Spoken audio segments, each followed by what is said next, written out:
Assalamualaikum warahmatullahi wabarakatuh. Selamat malam teman-teman. Baik, pada mata kuliah manajemen retail malam hari ini, saya Murgianti dan teman saya Dwi Bagus Riswanto. Kami adalah kelompok 2. Kami ingin mempresentasikan hasil belajar kami dengan materi aspek sumber daya manusia dalam bisnis retail. Nah, materi apa aja sih yang akan kami sampaikan? Yang pertama adalah konsep MSDM. Yang kedua, meraih keunggulan kompetitif dari MSDM. Yang ketiga, persoalan SDM internasional. Yang keempat, pertimbangan bentuk organisasi. Dan yang kelima, kecenderungan dalam MSDM retail. Nah, untuk materi yang pertama akan disampaikan oleh Dwi Bagus. Baik, untuk yang pertama yaitu konsep manajemen sumber daya manusia. Di sini manajemen sumber daya manusia merupakan proses pendayagunaan manusia atau pegawai yang mencakup penerimaan, penggunaan, pengembangan dan pemeliharaan sumber daya manusia yang ada untuk dapat menunjang aktivitas organisasi atau perusahaan demi mencapai tujuan yang telah ditentukan. Manajemen sumber daya manusia sangat penting dalam bisnis retail untuk berfokus pada masalah strategi dalam struktur organisasi. Pengelolaan sumber daya manusia dalam retail sangat menantang karena pada dasarnya bisnis retail sangat berbeda dengan bisnis atau perusahaan pada umumnya. Dikarenakan di sini dalam bisnis retail itu akan banyak tantangan seperti kompetitor, pesaing, lokasi, kemudian produknya, itu semuanya ada pesaingnya. Kemudian dalam pelaksanaannya, pengelolaan sumber daya manusia memerlukan perencanaan yang matang. Hal ini didasarkan pada beberapa karakter yang harus dimiliki sebagai modal oleh para karyawan retail itu sendiri. Di antaranya adalah yang pertama, memiliki keterampilan analisis, kemampuan menyelesaikan masalah, dan memiliki kemampuan numerik untuk menganalisis fakta dan data, perencanaan, pengelolaan, dan pengawasan. Di sini lebih ke golongan spesialis ya. Kemudian yang kedua, memiliki kreativitas. Yang ketiga, mampu mengambil keputusan yang cepat dan tepat. Keempat, fleksibel, inisiatif, leadership, dan mampu mengorganisasikan pekerjaan dan memerlukan prioritas. Kemudian yang nomor 8, berani mengambil resiko pekerjaan dengan pertimbangan, analisis yang akurat dan bertanggung jawab. Dan yang terakhir yaitu toleransi terhadap stres dan mampu bekerja di bawah tekanan karena dunia bisnis ini sangat cepat berubah dan penuh tantangannya.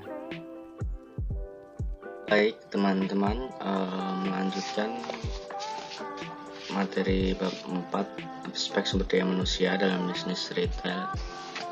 Untuk poin yang pertama yaitu meraih keunggulan kompetitif dari manajemen sumber daya manusia. Nah, bagaimana cara untuk meraih keunggulan tersebut? Itu ada beberapa yang terkait dengan sumber daya manusia dalam bisnis retail ini. Yang pertama yaitu perhitungan biaya tenaga kerja sebagai salah satu komponen dalam biaya total retail.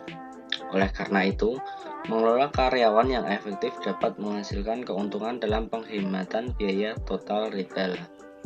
Jadi ketika kita bisa memanage biaya tenaga kerja itu akan lebih efisien dalam kita mengelola retail tersebut. Kemudian yang kedua yaitu pengalaman yang dimiliki kebanyakan pelanggan terhadap retail bisa ditentukan dari aktivitas karyawan yang meleksi barang dagangan, menyediakan informasi dan bantuan, keterampilan dalam memasang stok barang dagangan di rak pajang. Nah, oleh karena itu, karyawan menjadi fungsi utama dalam membedakan apa yang ditawarkan retail terhadap apa yang ditawarkan oleh retail pesaing. Nah, dalam pelayanan ini yang membedakan antara retail satu dan yang lainnya, semisal di toko A itu bak-bakannya rapi, bisa urut, kemudian ada los-losnya, semisal yang kiri untuk snack, yang kanan untuk sayur dan sebagainya. Itu yang menjadi pengalaman tersendiri bagi konsumen dalam memilih toko untuk berbelanja. Dan kemudian poin yang ketiga itu pengelolaan sumber daya manusia yang baik akan mewujudkan kinerja operasional yang baik pula dan mewujudkan keuntungan potensial bagi retail. Nah, contohnya ini di tiap eksekutif departemen retail memahami tentang pentingnya penyediaan layanan bagi pelanggan yang dilakukan oleh karyawan dalam menyambut pelanggan secara outstanding. Namun, tiap eksekutif tidak mungkin secara terus-menerus melakukan pengawasan agar standar pelayanan ini konsisten dilaksanakan. Hal ini akan sangat bergantung pada komitmen masing-masing pekerja retail dan sangat berorientasi pada budaya perusahaan tersebut. Nah, di sini kita bisa melihat seperti Indomaret lah contohnya, yang kebanyakan di sini tuh kalau kita masuk pasti akan disambut selamat datang, selamat berbelanja, seperti itu. Kemudian setelah keluar juga terima kasih. Nah, itu juga sudah merupakan menjadi kebudayaan toko retail tersebut. Kemudian yang selanjutnya yaitu persoalan sumber daya manusia internasional. Di sini terdapat 3 persoalan strategis penting yang dihadapi oleh pengelola sumber daya manusia retail. Yang pertama yaitu bentuk struktur organisasi yang membagi tanggung jawab dan otoritas dalam melaksanakan tugas pada unit bisnis beserta orangnya. Di sini bisa dibagi-bagi ke semisal dalam satu toko tersebut nanti ada beberapa struktur organisasi, seperti yang pertama nanti ada kepala toko, kemudian ada MD, kemudian ada kasir, ada pramuniaga. Nah, itu memiliki job desk masing-masing yang harus dipertanggungjawabkan. Nah, ini menjadi tanggung jawab kita sebagai pengelola retail tersebut. Kemudian yang kedua yaitu pendekatan yang digunakan untuk mengkoordinasi aktivitas departemen perusahaan dan karyawan dalam memotivasi karyawan ke arah tujuan keberhasilan. Di sini kita juga harus memotivasi, mengkoordinasi, jadi tidak seolah-olah kita lepas kontrol gitu aja. Nanti kalau nggak diawasi nanti akan melenceng. Ya, setidaknya lebih baik diawasi ke arah tujuan keberhasilan perusahaan lah, sesuai visi dan misinya, istilahnya target begitu. Kemudian yang ketiga, program yang digunakan untuk membangun komitmen karyawan dalam mempertahankan nilai bagi sumber daya manusia.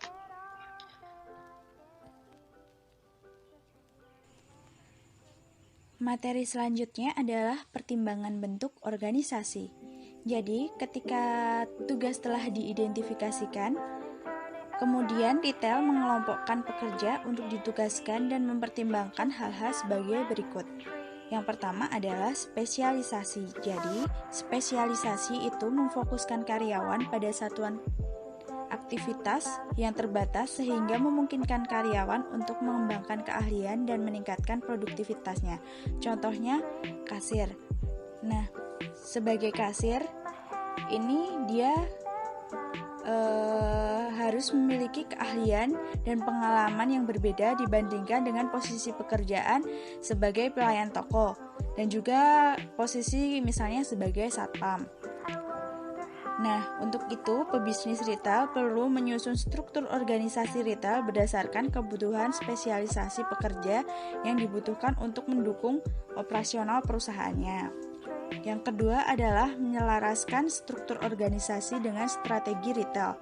Jadi, rencana struktur organisasi itu perlu disesuaikan dengan format usaha retail yang telah dipilih, karena setiap format usaha retail itu memiliki keunikan dan karakteristik struktur organisasi yang berbeda-beda.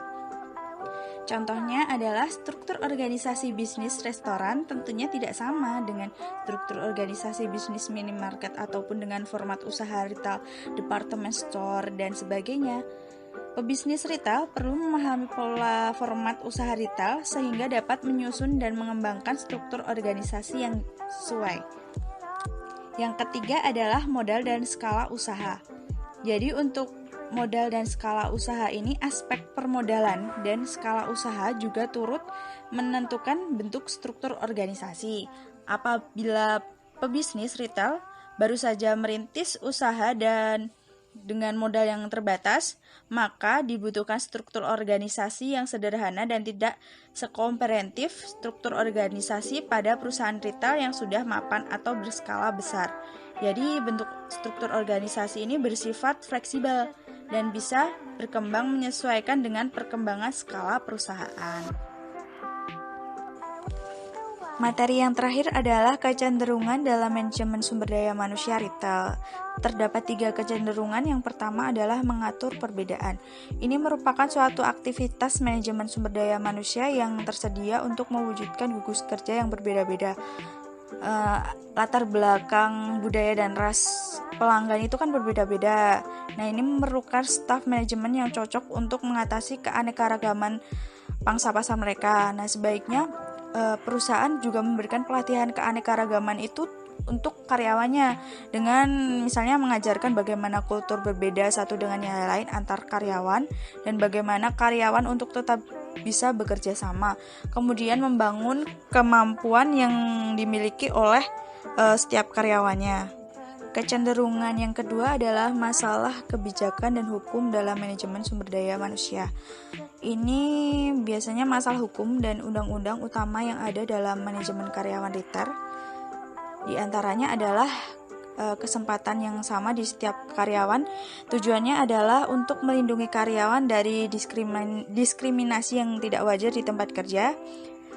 Kemudian gaji atau kompensasi ini mengatur mengenai gaji, tarif upah, dan upah minimum dan juga upah lembur kerja.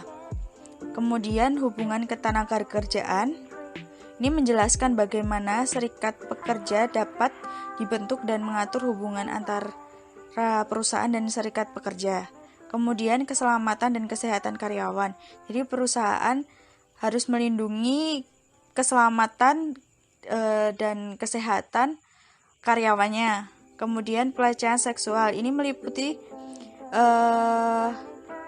perlindungan agar tidak terjadi pelecehan di tempat kerja mereka, misalnya agar tidak terjadi pelecehan antara karyawan dengan pembeli atau dengan konsumen dan juga karyawan satu dengan yang lainnya gitu.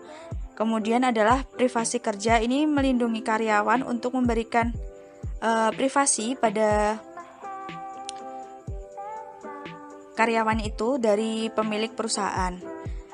Kemudian kecenderungan yang ketiga adalah penggunaan teknologi. Jadi perusahaan retail ini menggunakan internet untuk mengoperasikan sumber daya manusia secara otomatis, seperti membuat catatan personal karyawan, pembayaran gaji, dan juga penyerahan aplikasi pekerjaan dan lain-lain.